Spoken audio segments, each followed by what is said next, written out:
went through 6 months of prep, competed in 2 shows, and spent a whole lot of money just for a few minutes on stage. Here's the full breakdown. I went through everything for you guys, so if you want to know how much it costs to be a female bodybuilder, then make sure you watch this whole video. And let me just say, the total was way more than I expected. Alright, so let's get right into it. I broke all the expenses down into different categories, so it's easy for you guys to follow. Let's start with coaching and training. So I was paying $150 a month for my coaching, which is definitely on the cheaper end. I know a lot of coaches who charge upwards of $300.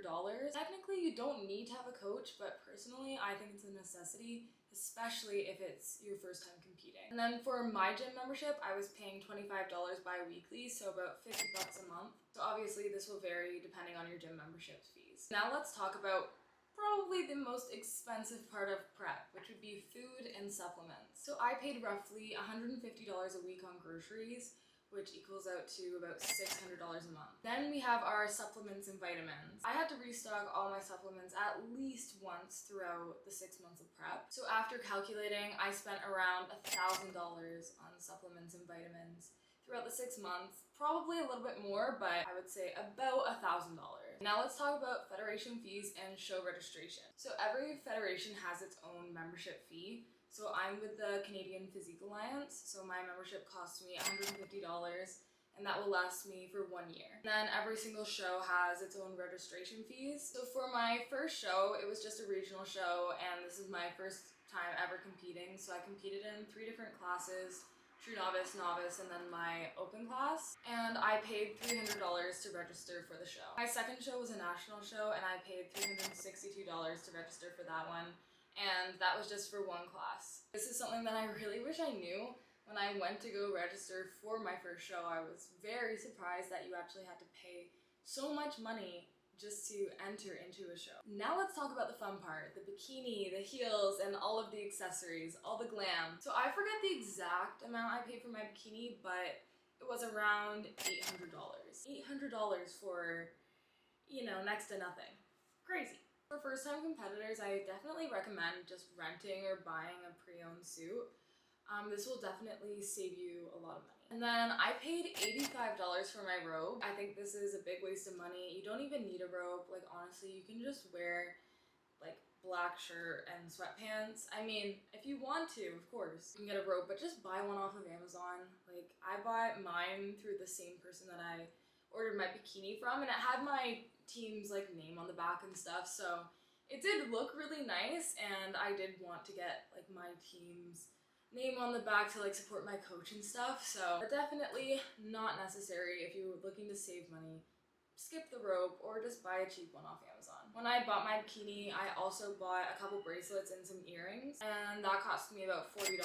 And then for my next show, I decided to buy some rings as well and a couple more bracelets just off of Amazon, and I spent like 10 bucks. I would definitely recommend just buying your jewelry off of Amazon. You will save so much money, and honestly, it looks the same as the expensive stuff. So for heels, I bought my first pair off of the Shoe Fairy, and when I went to go buy them, they only had like the most expensive pair left in my size. So I had to pay $235 for my heels, which is insane. Then like a week before my national show, the strap broke. So I was like freaking out. I didn't know what to do, and then my teammate told me about the website Shoe Freaks, and those heels cost me $130. Don't go buying the most expensive pair off of the Shoe Fairy. Order from Shoe Freaks if you're from Canada, because then you don't have to pay for shipping. Now let's talk about the tan, hair, and makeup. When you compete in a bodybuilding show, you have to get a very dark spray tan because it really makes your muscles pop under the light. It's a necessity. If you have a bad tan, the judges will actually mark you down. So for my show, the tan cost me $250. So for the 2 shows, that's $500.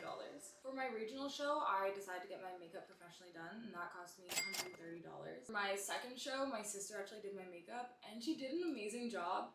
But we didn't really match the foundation properly to my tan. So my face didn't really match my body very well. I would recommend just get it professionally done, or ensure that you really do your research and buy a foundation that will match your spray tan. I did get hair extensions because I wanted my hair to be longer. Definitely not necessary. You do not need to do this. I got clip-in extensions from my hairdresser, and they cost me $200.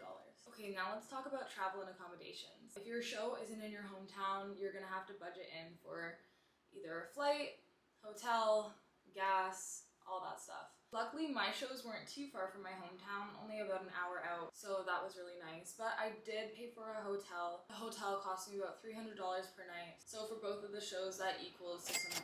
So after adding up all of these expenses, the total came to $9,342.